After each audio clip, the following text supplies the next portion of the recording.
channel. This is my first true crime upload. Welcome.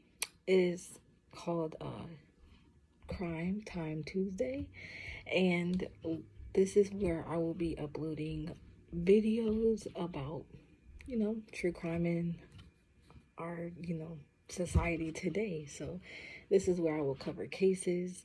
This one is my first case, and I'm really excited to see where this goes. And just brief second, I do apologize about the lighting. It's dark, and currently everybody is sleeping in my house, so I kind of got to keep it down. So, today we are going to be talking about a case. It is very tragic, where a young lady basically meets her killer on social media, and then she then uses an app called Kick. Not sure if some of you have had any experiences or run-ins with Kick, but personally I used to have a Kick account, and it wasn't all that bad when I had it. So I mean, I think I used it for like dating purposes, but also I was like a teenager when I had it too. And they do say that more of the younger crowd or teenagers tend to get on there because they know that their parents are not going to think twice to check their Kick account because, the parents probably don't know what it is. So that's unfortunately what happened in this case. The mom was unaware of her daughter's use of Kick, and she did not think twice to check her account. So unfortunately, she's deceased now. She was murdered by this young man. So anyway, before I get too far, thank you guys once again for joining me. My first true Crime Time Tuesday video. I'm like a little nervous right now, so I do apologize. So today we're going to be talking about Nicole Lovell. She was a 13-year-old girl, very bright, very beautiful. She was from Blacksburg, Virginia, and she was born to her mother, Tammy Weeks, and her father, David Lovell. Now, she had issues during her childhood with self-esteem issues and things like that. But overall, she was very bright. She was beautiful. She was smart. Her mother said that she was her everything, because I really did a lot of research before I decided to cover this story, because I wanted it to be perfect for you guys and not boring. So I just went and did a lot of research. I wrote a lot of things down, took a lot of notes. I got video clippings. I had to kind of record it in a certain way because I guess you're not allowed to download and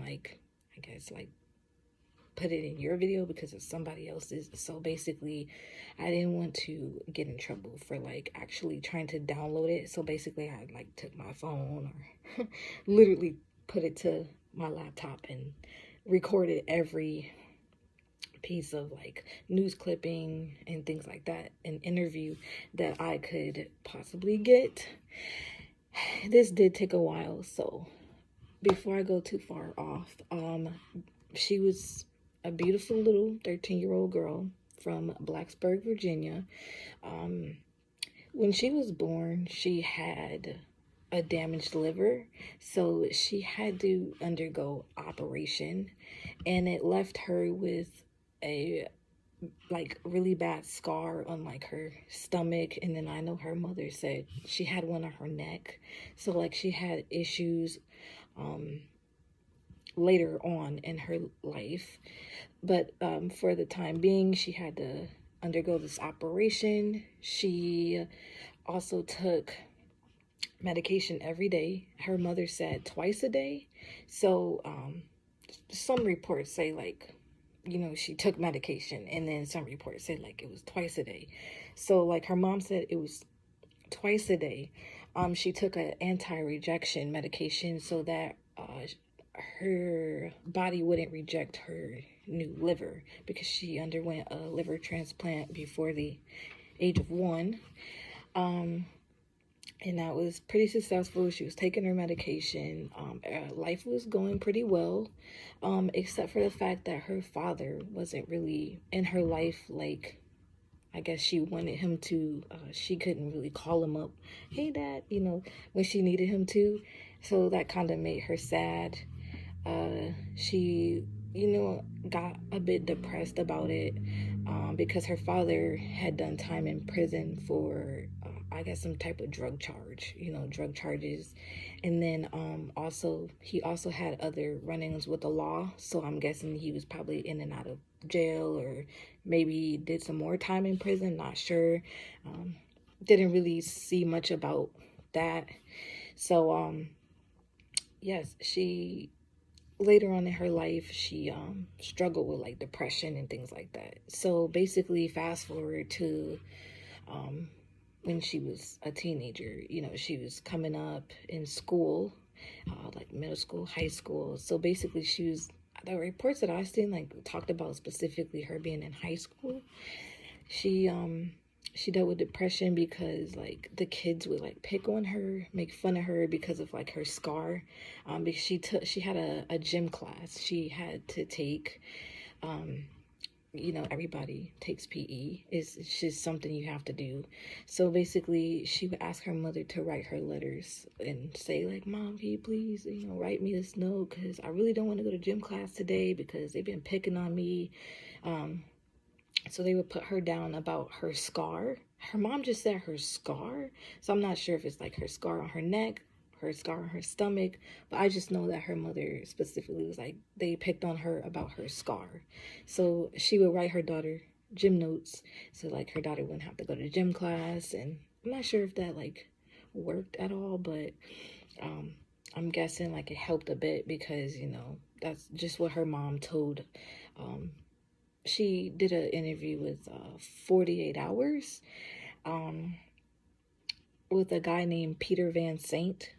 So that's just what she told the interviewer, Mr. Van Sant, that she had to write her daughter notes, because like to help her not be able to go to the class because like of the bullying.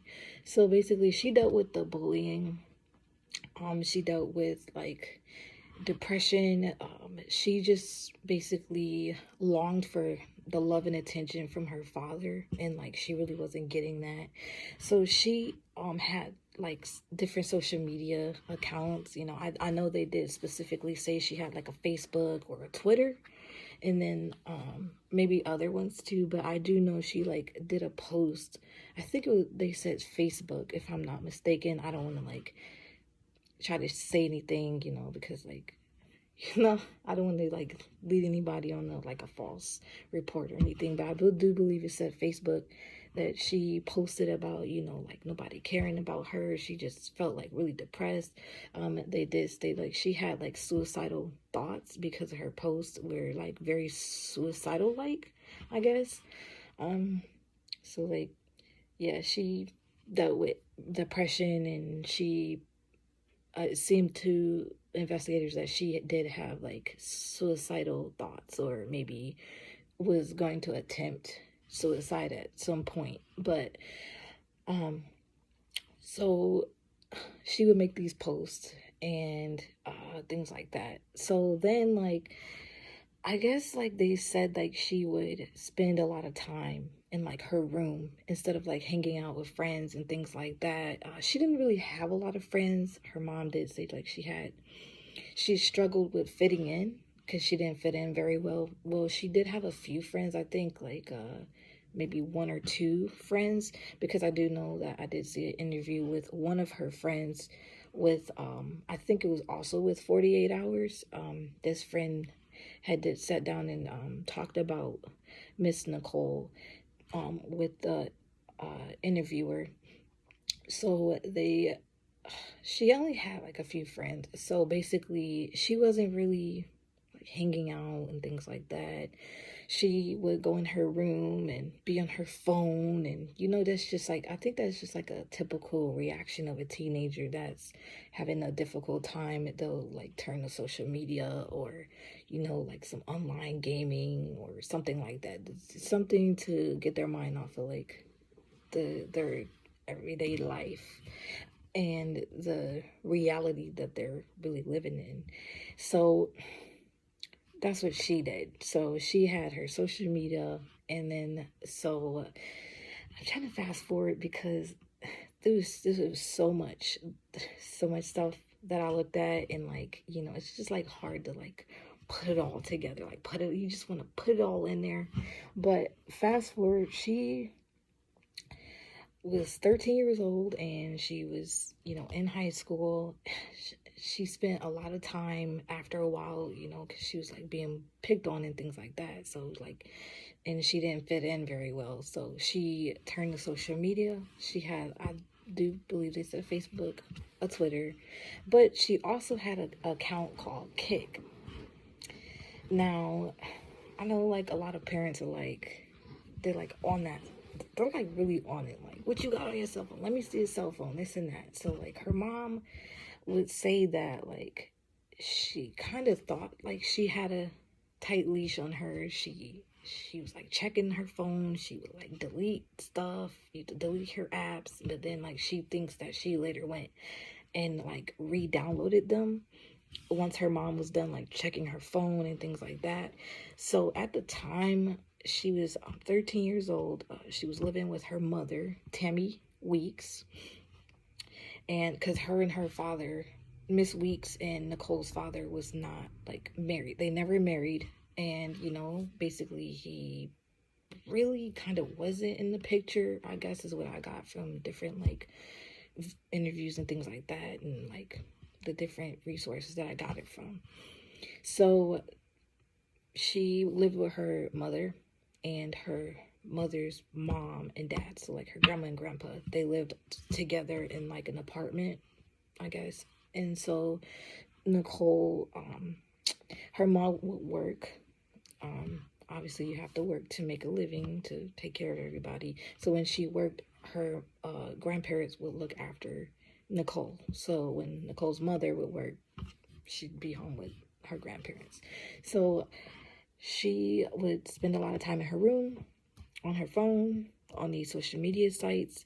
She did come in contact with Kick, create an account. Now, she had met this young man on, I think they said Facebook. She first met him on Facebook. His name was David. I don't really know the pronunciation. Everybody's saying Eisenheiser. I don't know. Please don't come for me. But I think that's how it's pronounced. Eisenheiser. I don't know. But I'll put it in the description below if I'm done with this. But yes, she met him, and he's 18 years old. And he, at the time of her meeting him, he was a Virginia Tech student. So basically he was going to Virginia Tech, I guess maybe university or like college or whatever it is. I know it's some kind of like between university or like maybe like a community college or something. But I just know Virginia Tech. So he was there. He was studying in engineering. And let's just talk about him briefly, because I don't want to like go too far off track, and I'm just trying to keep everything in order. So this young man, he was a very prominent student in high school. He was a straight A student. His friends would say like, he was really good at like sports. So he was a track star. Like no one was beating him. So he's a track star. He's a straight A student. People also did say, because like I know they did interviews with like friends of his and things like that. They said that he came off a bit cocky, like, yeah, like I'm like a celebrity kid, yeah. So he had this thing, like he would tell people like, because they said that he was well celebrated, in like his school and his community and things like that. So whatever well celebrated means. He was like, yeah, I'm David Eisenhauser. Yeah, like you just saw me on the local news. So I was like, wow, that's a bit of confidence you got there, buddy. So they said he came off cocky, and just because he like thought he was like better probably than everybody else. He was smart, book smart. He was very good with sports, like athletic wise. He was like the best. So like nobody was touching him. And I think maybe some people would feel like that too if they were David Eisenhauser. Like, I mean, come on. I probably would have felt like that too, but I'm not the type to brag or boast about my successes.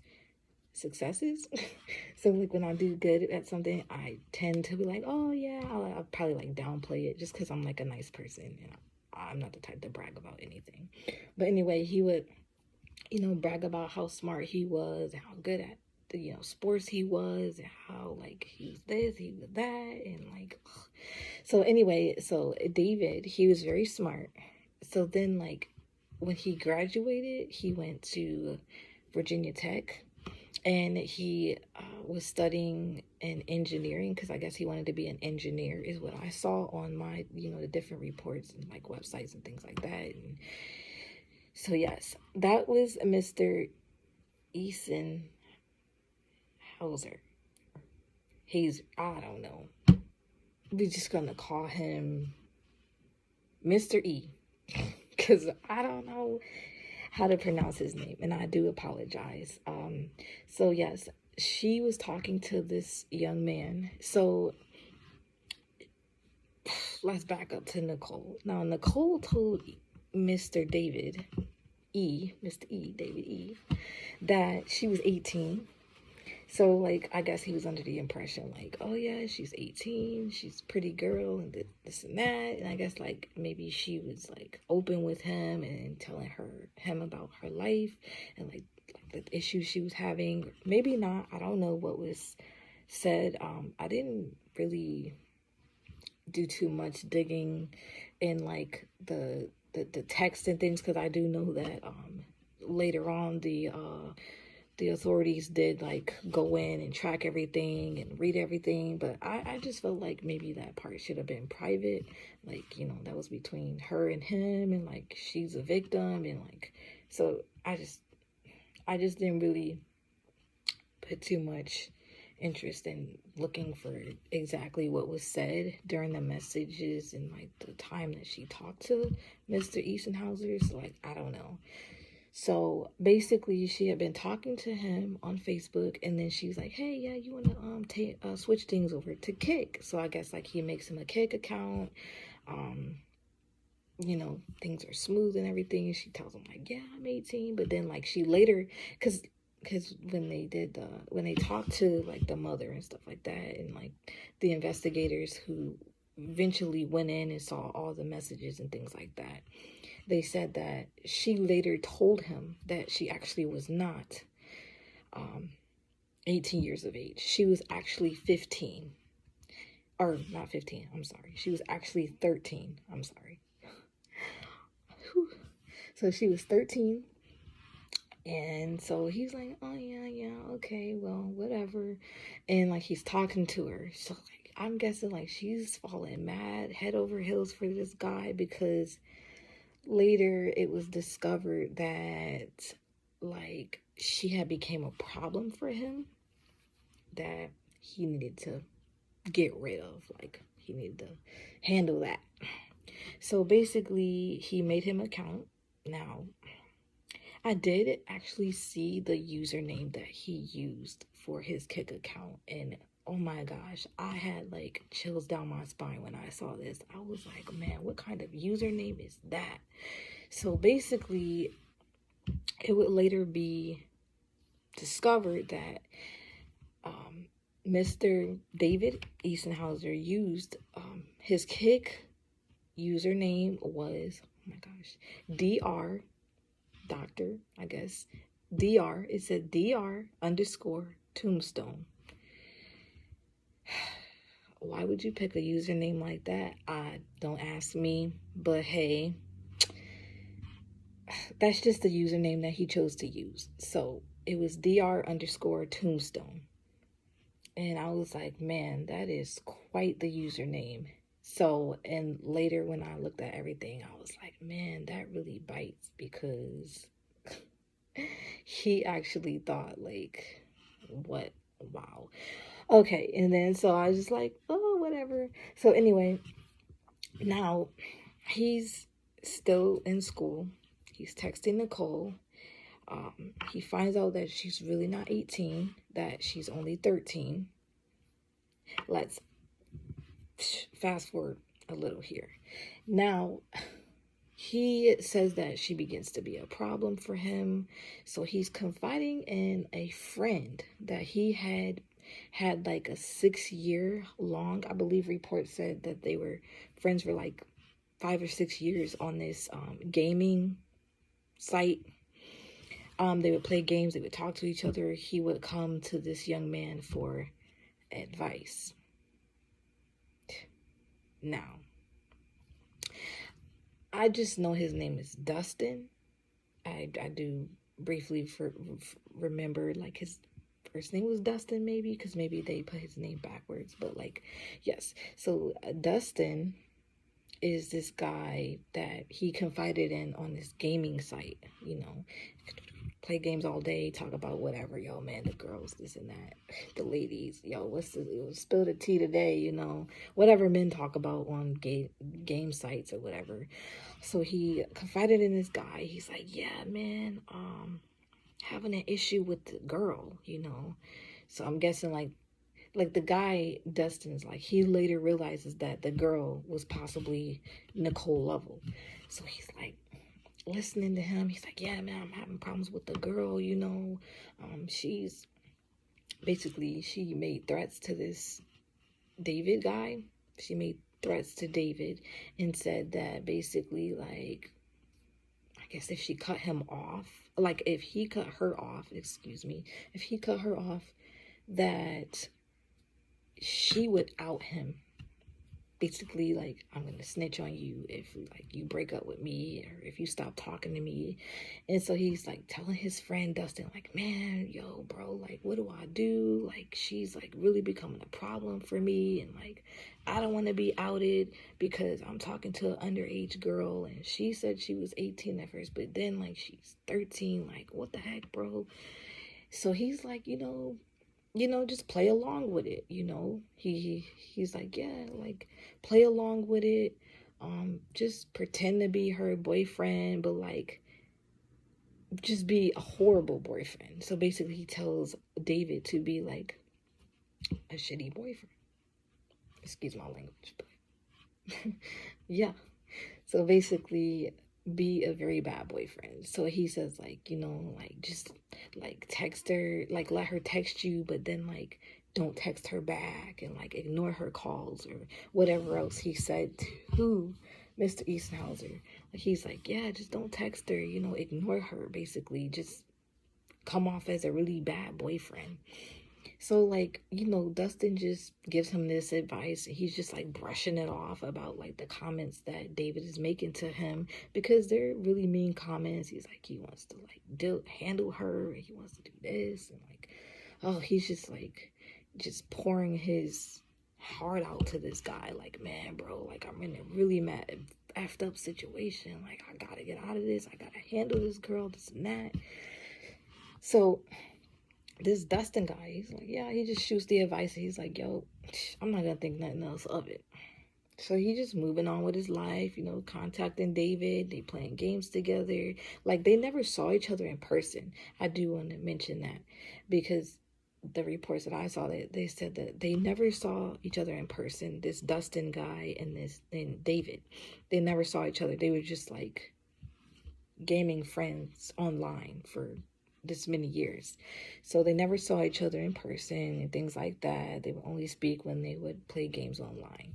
Because Dustin, or David, I guess, he wasn't really like into parties and stuff like that. He just, just do his schoolwork and go do his studies, take his test, and like just be about his way. He wasn't like really trying to like be in the scene or nothing like that. So like he would be in his game, playing with his friends, talking and things like that, just being like quiet and to himself. So when he gives David this advice, you know, David's taking it all in, but he's still like, man, I gotta really do something because she is getting on my nerves. Like he like really believed that like Nicole was going to out him, snitch on him, and tell like maybe her parents or like the police or somebody that he was having contact with her. So he was like really scared. So then, okay, so David, let's go back to David briefly. He has a female friend that he befriended. She is also a Virginia Tech student. Now let's talk about her. Her name is Natalie Keepers. Wow, interesting last names here. Her name is Natalie Keepers, and she is 19 years old. Now, David is 18, she's 19, and she's also a student at Virginia Tech, and she's also studying engineering. Like, that's just what she's going to school to be, an engineer. So, like, she had hopes of, like, finishing her degree and then following her father's footsteps, because her father worked at the time for NASA, you know, like the spaceship up into the little outer space. Yeah, he worked for NASA, and that's what she wanted to do. So she wanted to become an engineer so that she could follow in his footsteps and hopefully one day work at NASA like her father. So that's why she was at Virginia Tech. And so like she was his friend and like David was her friend, but like it would later come out that like I guess like maybe David didn't really care to be her friend, and like you know, he was just being her friend just because, and like she later found that out. Like I don't know, but Natalie Keepers, she, I guess soon it starts to get like messages from David saying like how he wanted to like K-word, because I hear that YouTube will get you for using certain words. He wanted to K-word her, and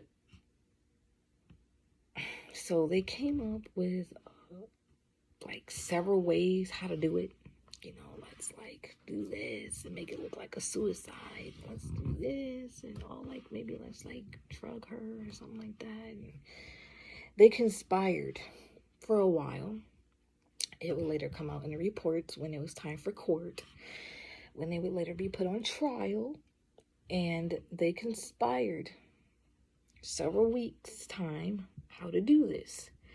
So he would talk back and forth with her. They came up with a plan. It's very sad. So he uses his female friend that he knows to help him deal with or get rid of 13-year-old Nicole Lovell, which is very sad. It's very, very sad. Okay, so like back to Nicole. It's like I'm trying to get all this in here. I don't want to make this video too long. And yeah. So anyway, back to Nicole. She was on her phone a lot. You know, her mom thought like she had a good eye on her. She was talking to this David guy for quite some time. Now, a friend did later tell, I guess, 48 Hours that Nicole was on all these sites, you know, talking to dudes, like trying to get with them. She was always talking to guys that were like well over her age and like so not appropriate for her to be dating or talking to. And I think she even had like several relations with like one or two of the guys that she talked to and that her friend knew about, and she would always like go to school and tell her friend, oh yeah, like I hooked up with this guy, he's like 30 and this and that, and like look at him. And so like her friend saw this one guy and he was like, oh my gosh, I think he was like between like 21 and I want to say 30 because I can't really remember the age, but I do know like the friend was like, yo, like she's insane, like I told her like she shouldn't be talking to this man. He looks sketchy. Like, man, he looks mad weird. Like, but like, you know, Nicole would do what Nicole wanted to do. She'd continue to talk to these guys that were like well over her age and like adults, things like that. Like, she just wasn't playing it safe. And I guess like she didn't really care because she already felt alone. She already was longing for the love and attention from her father that she was not getting in her life. And so she turned to social media. She turned to guys that were much older than her. She was like having flings with these people, and it was just really sad. And she was being not so safe with it, and it's pretty dangerous, like, to do that. Like, even me being in my 20s, like, I still feel like, you know, it's not safe to like talk to any and everybody. And when I was on the dating scene, I was very cautious, and I had my friend I would call, hey man, if I call you and say like, yo man, what's the time or whatever, I would give her like a code and she'll like come pick me up.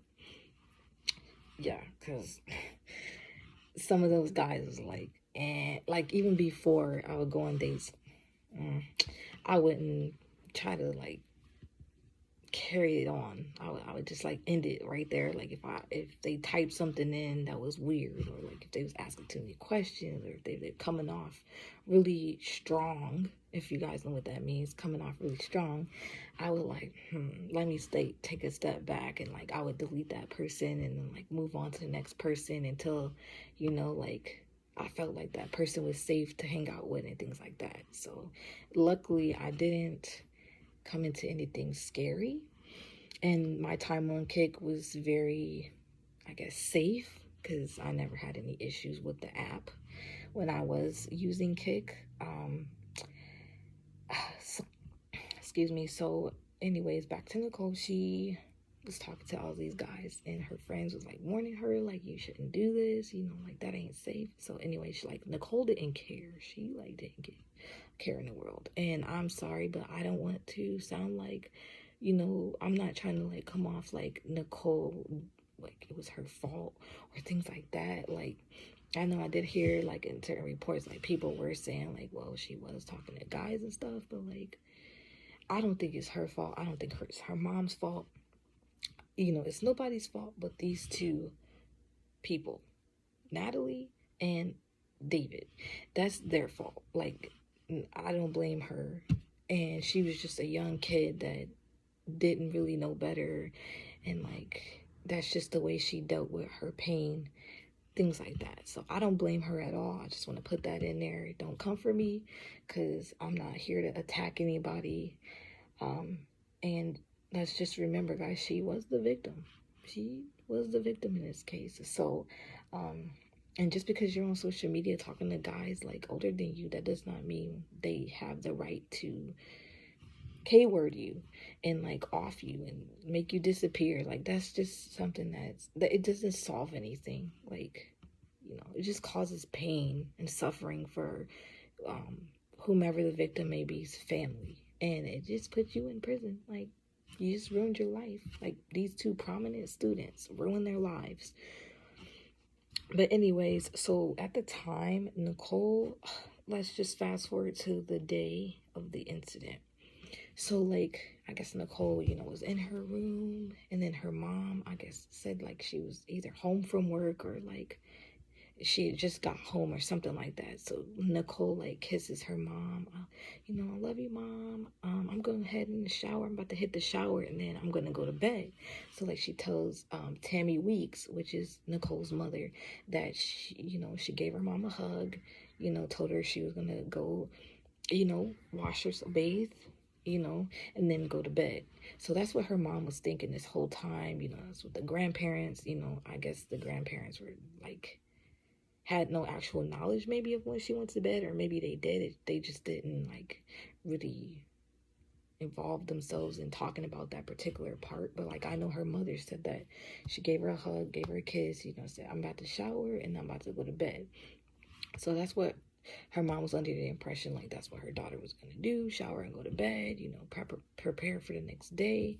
So her mom says that ever since Nicole was a baby, like little, she would like, she would like sleep in the bed with her. Like, they would cuddle together, they would talk about things, just mom and daughter bond, whatever. So basically, this particular night, she thought to basically knock on the wall.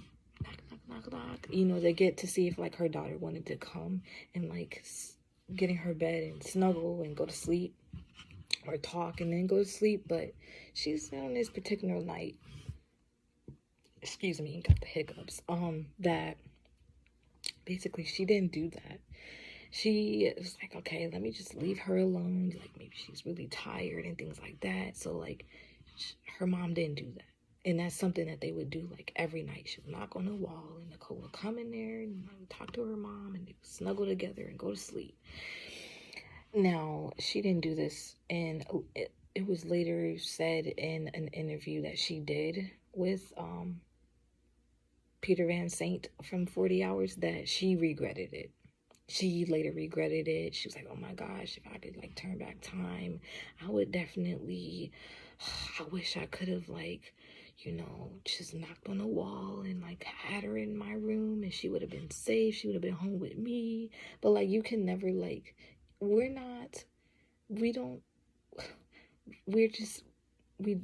can't tell the future. So, she didn't know to not do that. Like, she didn't know to knock on the wall. She didn't know. She just thought, like, maybe, like, she would leave her daughter alone. She'd let her sleep, this and that, and they'll see each other in the morning.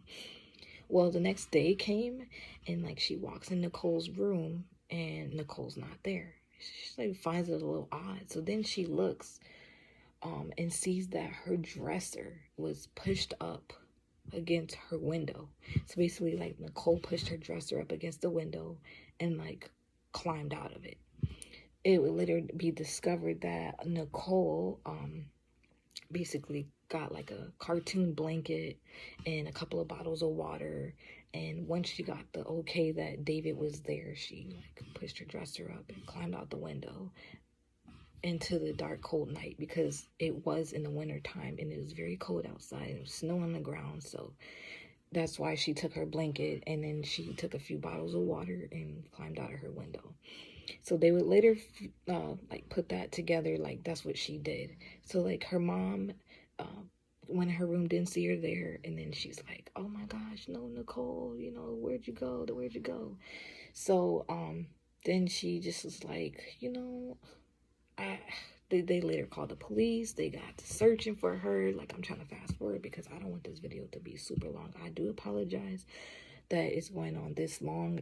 I really, really do apologize. So basically, Nicole, they start searching for her. They bring in like helicopters. They have eyes in the sky looking for her. They bring in like drones. It was a specific drone that they used that was from, I don't know if it was from like Virginia Tech, but I do know it was from some kind of college or university. They had this like really high-tech drone that could like pinpoint like maybe like bodies or something, I'm not sure, but like they brought in a drone that had like dogs, they had like people searching, like they went out there and like literally hit the ground running searching for her because Efforts tonight in the search for a missing and endangered Blacksburg teenager. A Virginia Tech drone used infrared technology from the skies throughout the day, while officers from 6 police departments, as well as the FBI, continue to look on foot. 13-year-old Nicole Lovell was last seen around midnight Tuesday at her family's apartment. WS10's Bethany Teague joins us live tonight from the police mobile command center. So, Bethany, we're understanding that they've moved the command center from yesterday. What's the reason for the move? Hi, John. The command center has moved a short distance from where it was yesterday because it's accommodating a different group of searchers today. Thursday, officers from 7 different police agencies were joined by about 1,000 Virginia Tech Corps of Cadets members. Today, the cadets are no longer a part of the search, which is why the command center area does not need to be quite as large. That being said, though, police say this does not mean they are scaling down the search. In fact, they have just as many officers, if not more, involved involved in the investigation today. They are still focusing on the mile radius or so around Nicole's home. They are getting both a ground look and a view from the air thanks to a drone from the Mid-Atlantic Aviation Partnership at Virginia Tech. Now tonight, Nicole's family is once again pleading with anyone who has information to come forward. Somebody out there has got to know something. This coverage is way too much for nobody not to know about. And Nicole knows we wait. The police say the search's future will depend on where the investigation leads them, but it's too soon to lay out a set timetable right now. Coming up at 6, we'll hear more from Nicole's mother and her grandfather about what the past couple of days have been like without Nicole at home. They did tell the police that, like, it wasn't like Nicole to run away and things like that, and like she's not really equipped to even be out that long because of her liver condition. Like, she had a whole liver transplant before her first birthday, and like she was on rejection meds that she had to take twice a day. So she was like, she's been gone like too long, and like she needs her medication. So like, please guys, if you see her, like please, and they're like begging her to come home, and they're saying like, we're not mad at you, just come home, we love you, we understand, we will understand, honey, like we'll greet you with open arms, like please just come home. She told them that like she was her everything, and that so WSLS 10 at 5. The Blacksburg police asking for your help tonight to find a missing 13-year-old girl. Nicole Lovell was last seen Tuesday night at her family's apartment. Police say local, state, and federal agencies are now involved. They're approaching this case from all angles. WSLS 10's Bethany Teague joins us now live from the Blacksburg Police Department. So, Bethany, of course, it's always critical to find missing children quickly, but why is timing so important, particularly important in this case? Hi, Lindsay. 13-year-old Nicole Lovell had a liver transplant when she was a baby. She has medication that she has to take twice a day to help prevent her body from rejecting that transplant. So the fear is that even just one day without this medicine will cause irreparable damage. That's why police have labeled her as missing and endangered. They say they don't know at this point whether Nicole ran away or whether there is foul play involved. That's why this hasn't risen to the level of an Amber Alert. Nicole was last seen by her mother, Tammy Weeks, at their Blacksburg home around midnight last night. Weeks says when she woke up around 6 this morning, Nicole was gone, along with a blanket and a few bottles of water. We love you. We want you to come home. We're not mad. We're not mad. She's not in any kind of trouble. No trouble. I know she thinks I'm going to be mad, but I'm not. We're not. Because of the medicine. I just want her to take it and be home with us. Give her a hug and a kiss. Like she gave me last night before she took a shower. Nicole's family says it is uncharacteristic for her to go this long without talking to anyone. Coming up at 6, we'll hear a little bit more about what Nicole is like and what her family is asking from the community and from anyone who may be with Nicole tonight. Live. Basically, in the news footage, you'll see like the mom, the dad, David Lovell, the mom, Tammy Weeks, and then the grandparents, grandma and grandpa of like Tammy's mom and dad. So like they're all in the news pleading. They're saying like what she was a beautiful girl, and you know they were talking at like how smart she was, how they loved her. Like her mom was saying like, oh my gosh, I'm devastated. She's my only child, and like she's my everything. My baby girl is just gone. So she's devastated, and like they get to looking for her, and they get the investigation going, and I guess like the FBI comes in because like they just couldn't really do it alone. So then they later discovered everything is later discovered. They search her phone, like her mom finds out about cake, and they said that she kind of solved her own case herself because she had like her username and passwords to all her accounts written on her walls of her bedroom. Like they found it immediately. They went in, searched her Facebook, like Twitter, like kick, and then they came across all these messages, and then that's when they put the pieces together.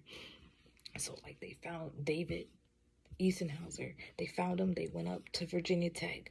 They grabbed him. They interviewed him. They got his side of the story. Oh, yeah, whatever. And I didn't really know she was 13. And then they later found out like he lied.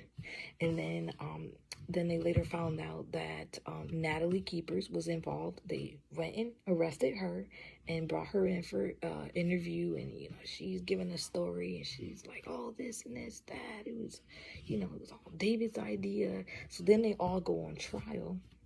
They put the case together. Obviously, you got to sit and wait till your trial date. So Miss Lovell was taken from us very early in her life at 13, and this happened in, I believe, 2016. So then these guys, I do know it said that David Eisenhower, he went on trial in 2018. 50 years, that's how long the man convicted of murdering a Blacksburg teen, Nicole Lovell, will be locked up. A judge sentenced him to 75 years, 10 years for Nicole's abduction, 60 for her murder, and 5 for hiding her body. 15 of those years will be suspended. Our 10 news cameras were in the courtroom all day as David Eisenhower came face to face with the family of the young girl he murdered. 10 News reporter Tommy Lopez is live outside the Montgomery County Courthouse. Tommy, this was an emotional day for Nicole's family. Yeah, it is, and there were many emotional moments inside the courtroom today. So David Eisenhower does not get a life sentence, as this marks the end to one chapter in the Nicole Lovell murder case about 2.5 years after her death. As you said, Eisenhower is scheduled to spend now 50 years in prison. The defense continue to try to lay some blame on the other person accused in this case, Natalie Keepers. And Eisenhower, for the first time, said more than just yes or no publicly, and he apologized in court. I am sorry for the pain that my actions have caused Nicole Lovell and her family. It is my deepest regret, and I'm aware my actions have serious consequences. Nothing can ever undo what has been done, and for that, I am deeply, sincerely, and forever sorry. Family members of Nicole Lovell spoke about how hard her loss has been for them. Her mother, Tammy Weeks Dowdy, says everything she sees reminds her of her daughter. I go to bed at night hoping everything was a nightmare. Outside the courthouse, she told 10 News that today did not give her closure. I'm just numb right now. It's not real. Nicole's father, David, says he now has PTSD and struggles with depression. It's just a horrible crime. It's a shame. And there's nothing that can happen in this courtroom that will ever fix it. Her grandfather says he still visits her grave every day. Upside down. Can you eat? Drink your own.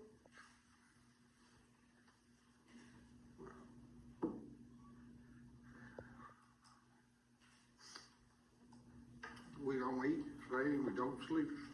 The defense focused much of its witness questioning trying to establish that Eisenhower is easily influenced by others. Mental health professionals testified that Natalie Keepers, who awaits a trial for being an accessory in this case, orchestrated the crimes, and Eisenhower would not have wanted to kill Lovell without her influence. I think she was the mastermind. I think she is the driver of the process. I think she has found somebody that she can manipulate. And the judge questioned that argument. Both the prosecution and the defense team say that they don't want to comment publicly right now until after the Natalie Keepers trial. That is scheduled for September. They say they don't want to influence proceedings in any way there. Eisenhower's defense team suggested to the judge that he go to a facility that can have some mental health treatment resources that he can benefit from. Live in Christiansburg, Tommy Lopez, 10 News, working for you. So he had his side of the story, things like that, and his attorney was like this and this and this and that. They arguing back, blah, blah, blah, blah, blah. Prosecutor's office is like, yo, he did this, and he just wanted to get rid of her, and she was about to blow his whole spot up, ruin his life. And so he's like, yo, I gotta go out and case this girl and off her and get rid of her. So basically, after searching, I want to just go back a bit. After searching, 3 days later, found her body, I believe they said 90 miles from where she was last seen getting his, like, she got in his car, and then, like, yeah. And so, like, he told investigators that basically when she got in his car, like, he took her to the woods, and, like, that's where they K'd her. So, they found her body 90 miles, and I believe it was said in, like, either North Carolina or South Carolina, whichever state is closest to Virginia. I don't want to get the states wrong because, like, mind you, it's my first time doing this. So, in one of those states, whichever one is closest to Virginia, they found her,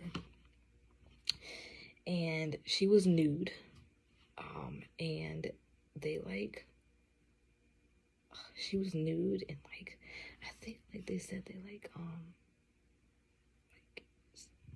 her, and they, like, her throat, and I don't know.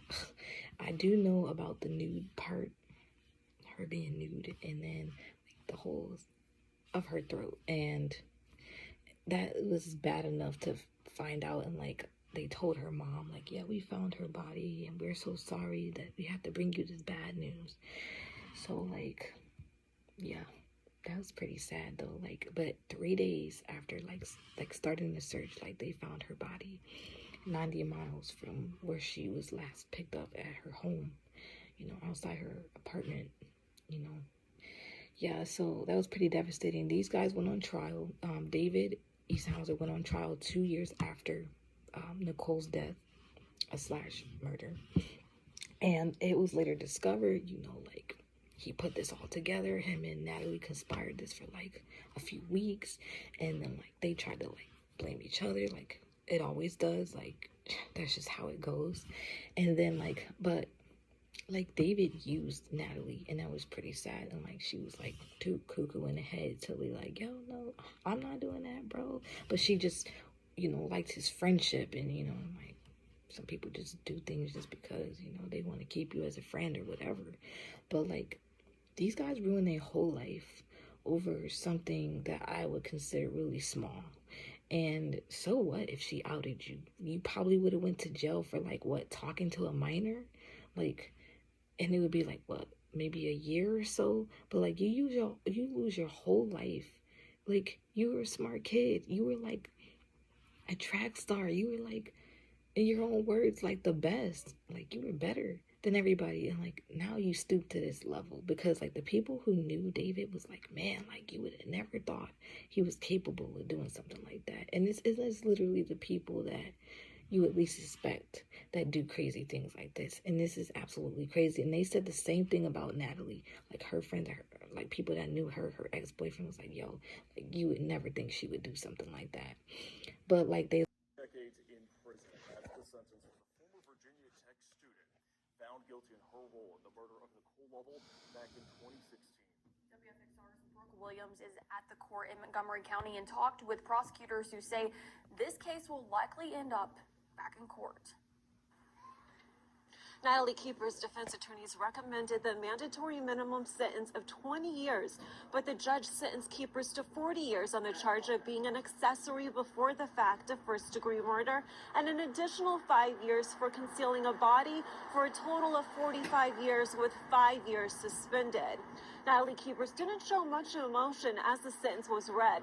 Prior to the sentencing, the Commonwealth stated that Keepers knew the difference between right and wrong when she planned the killing.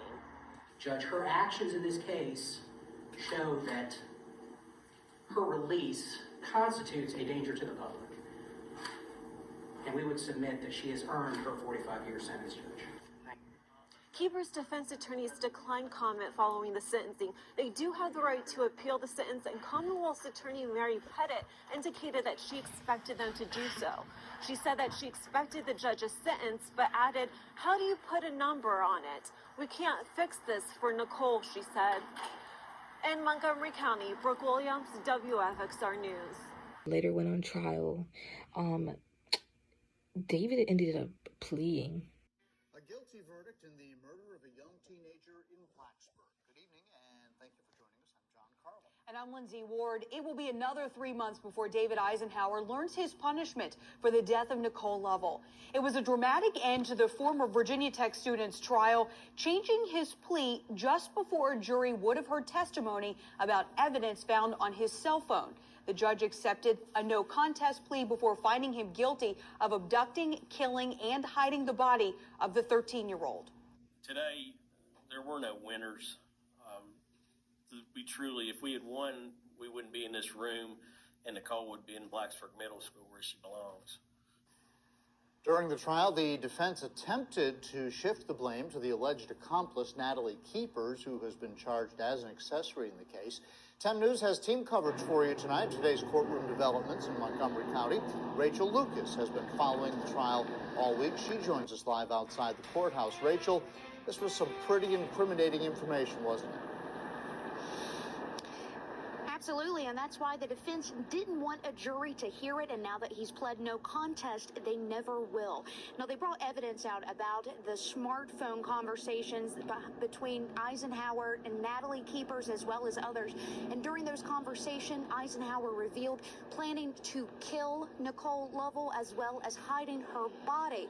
And there are also some alarming Google searches that reveal more about his plan. A dramatic change, day 4 in the courtroom. What say, guilty or not guilty? No contest. Agreeing to accept the sentence for the crime, the Commonwealth revealed what evidence they would have told the jury. Assistant Commonwealth Attorney Patrick Jensen read aloud alarming Google searches the FBI discovered Eisenhower made just before he killed Lovell. Those Google searches include lakes near Blacksburg, Virginia, how to destroy something completely, most creative ways to destroy things, how long does it take to burn a body. Researching the best method to burn a body, more of those Google searches included how hot does gasoline, kerosene, ammonia, and rubber burn. What melts through flesh, how hot does it have to be before flesh burns, what temp does bones burn, what is used to ID a body. His parents only could look down as the list continued on. More searches found on his phone showed he continued his research on how to hide Lovell's body, theorizing police would believe she ran away. How long does it take the cops to start looking for you if you run away? How long and hard do cops look for runaways? Do they try? And if they do, how hard and how long would they look? Nicole Lovell's body was found just one day after that search. Now, in those conversations, Eisenhower talked about killing Nicole Lovell, hiding her body, and why he did it. And I'll tell you more on that coming up tonight at 6. Live in Christiansburg, I'm Rachel Lucas, 10 News, working for you. Like, put it in the plea to the judge because, like, the amount of evidence was, like, so grave. Like, he knew he was going down. So, like, a bombshell hit, like right when it was about to, like, wrap everything up. They was like, yo, bombshell, boom. He, like, signs this thing that says, like, you know, he wants to, like, take some kind of, like, plea or something. And the judge accepts it. Yo, I later found out that they originally sentenced him, because they found him guilty, they originally sentenced him to 75 years. But, like, they took 15 years off, I guess, for, like, I don't know what reason. So he ended up getting 50 years in prison. Like, thank you. Like, thank you. We need to put people like this behind bars, and they need to stay there.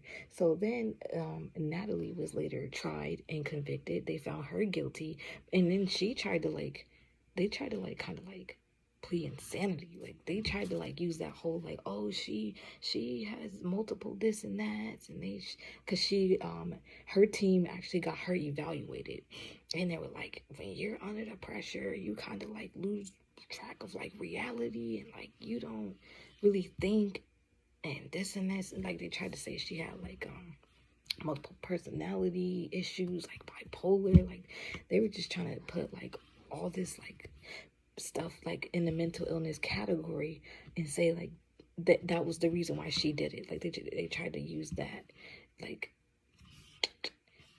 psycho kind of thing to get her off, and that didn't work. Nay, nope, not gonna work, not with a judge. And they were like, y'all did this to this girl. It was it was like a senseless act. Like, y'all did this, you going down. So like the judge was like, I ain't buying it, whatever.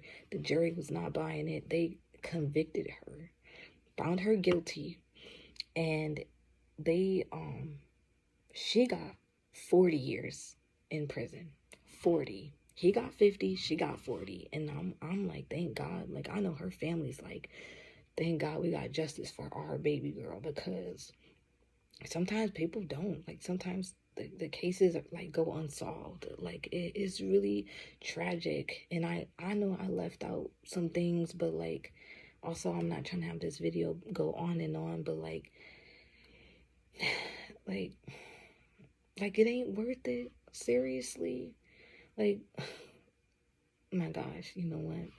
Like, even in the minute when David found out she was 13, he should have ended it right there. Like, Nate, nope, not talking to you. You lied about your age, and cut it off. No, regardless, he should have deleted whatever. If the feds was gonna get him, like the police, they was gonna get him. They'll find his stuff later. But I would have deleted my account. Like, talking to some little underage girl. Like, what? Are you kidding me? And then he's in college to become an engineer. Like, what is wrong with you? Like, are you losing your mind?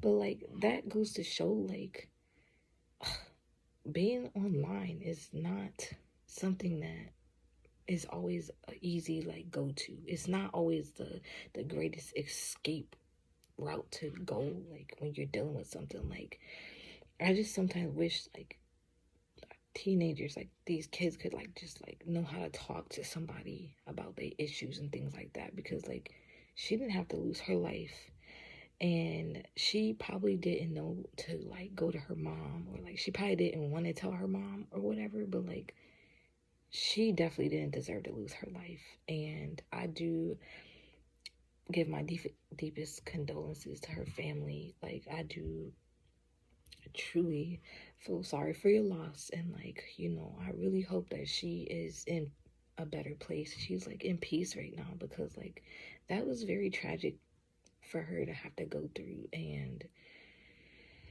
she didn't deserve it. So like, I'm glad those guys are behind bars and they're not out here to hurt anybody. And yeah, I later actually found out, just to put this in there, that like the guy who created Kick, like, took it as like it was no big deal. He was like, yo, like, I mean, there's like, it happens on other sites too, like Instagram, Facebook. Like, why y'all coming for me? Like it was so stupid. Like, he just like was like, whatever, like, I'm so sorry that like she got caught up on my app, but like, yo, like, it happens on all social media platforms. So like, why y'all coming for me? And like, I kind of felt like that was very disturbing, because apparently like this app was originated out of Canada. Like, it was developed in Canada, but like a lot of US like a lot of users are from the US, and they are of the young population, like teenagers and things like that. So like, he's like, you know, like, kids, they be kids. And I was just like, I felt like so disturbed. I was like, yo, like, you didn't shut your site down. Like, you didn't shut the app down. Like, I would have took my app off the app store, and like, I don't know, like, I would have took like desperate measures to like make sure this didn't happen to somebody else. Because also, when I was doing my research, I found out that something similar happened in Spokane, Washington, except for the young lady didn't die. She was 15 now.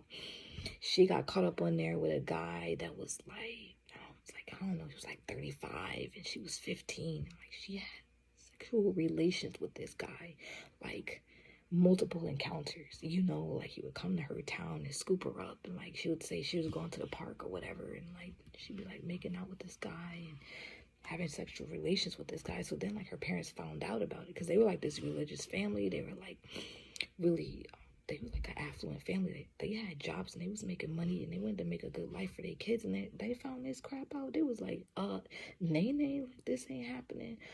We shutting this down.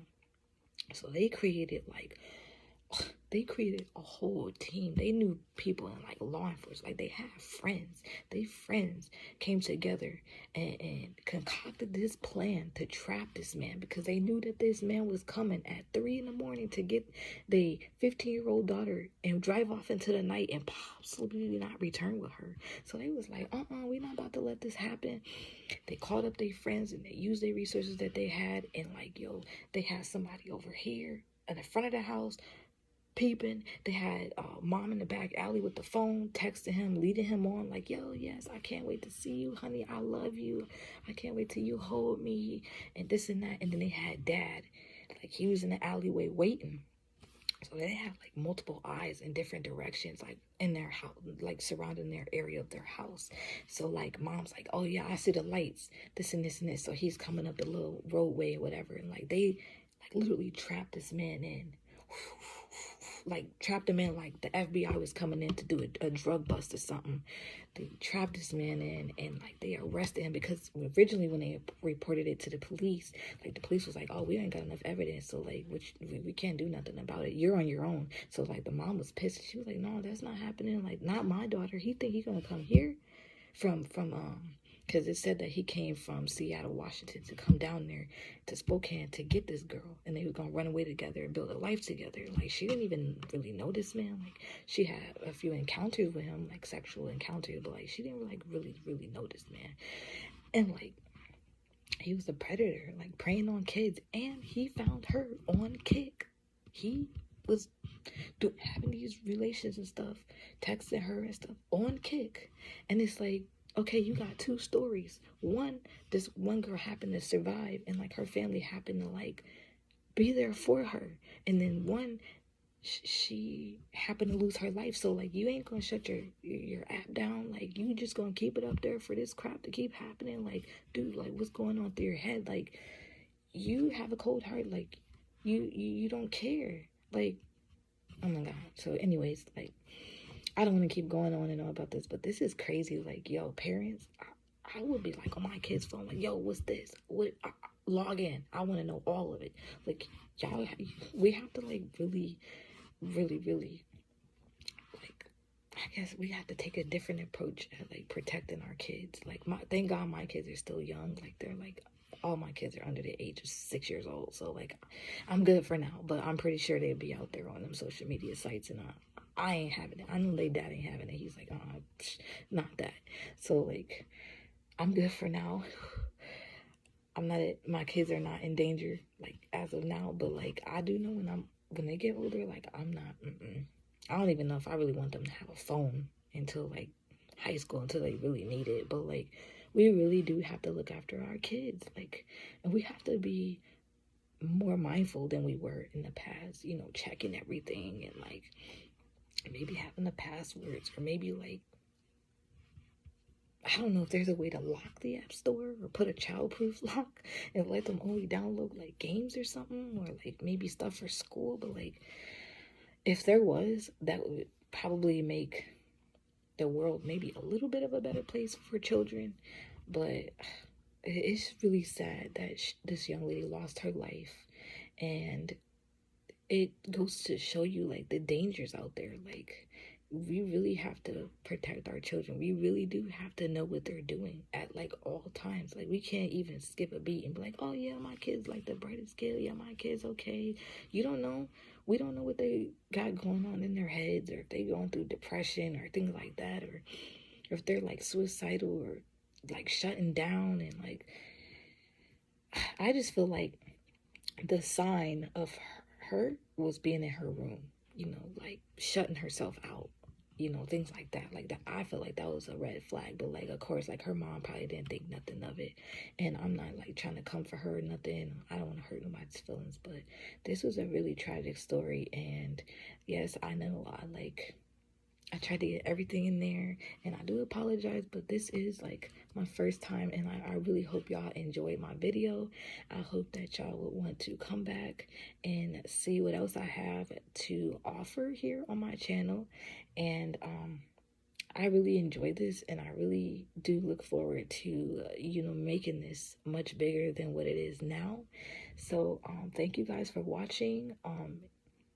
yeah, if y'all want to like comment and like tell me what y'all think, like what's going on in y'all heads? Like, have y'all heard this before? Like, have y'all heard about this case? Like, I don't know. Like, I'm really interested to know what you guys think. Like, and what you guys think that could have happened. Like, what could, like, preventative measures, like, could have been taken. Like, I really am interested. But again, thank you for watching my video. Thank you for joining me on my first Crime Time Tuesday with your girl Nicole, and I look forward to uploading another video next week. Now I was a little under the weather today and it is really late, and yeah, so this video has gone on long enough and I do apologize, but like I just didn't want to let you guys down because I did promise that I would upload my first video tomorrow. So this video will be uploaded tomorrow. Actually, today is Tuesday, but it'll be uploaded later today once I like edit it and look at it. So yes, I am pretty proud of myself, and yeah, I just think that I can only go, you know, up from here. So thank you guys for watching. Please don't forget to comment, like, subscribe, and if you want to leave your thoughts and comments in this comment section below, please do. But I do want to put out there, like, please don't be rude. I don't want to go there and see rude comments like, oh yeah, it was all her, because it was not her fault. She was young. She didn't know better. Like, she was already suffering depression, and she had like her body issues. Like, she already had self-esteem issues anyway. So like, we don't want to go and be in the comment section placing blame on anybody. Like, we don't want to place blame on the mom. We don't want to place blame on the dad, because it's not a perfect world. Like, not everybody is perfect. So just please be cautious when you do comment down below, that if I do see mean comments, I will be like deleting them, because like that's unnecessary. Like, if you don't have nothing nice to say, please do not say it at all. I do not want that in my comment section. But for those who do truly have things nice to say, and like you want to put like your thoughts and comments down there, feel free to do that. And yeah, I'll see you guys in the next Crime Time Tuesday. So thank you guys for watching, and I'll see you again next week.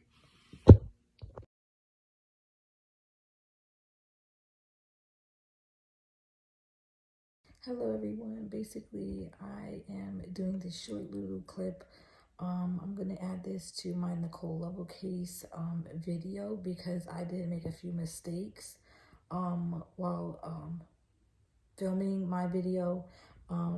It was just so much information that I wanted to add in there that things got a little confusing for me, but I do want to briefly apologize. Yes, I was very like, you know, kind of like stressed out about this one, because I wanted to make this video very good, because first off, it's my first video. So I do hope that you guys understand that I do apologize for the mistakes that were made, and I hope that you guys still enjoy my video. Thank you.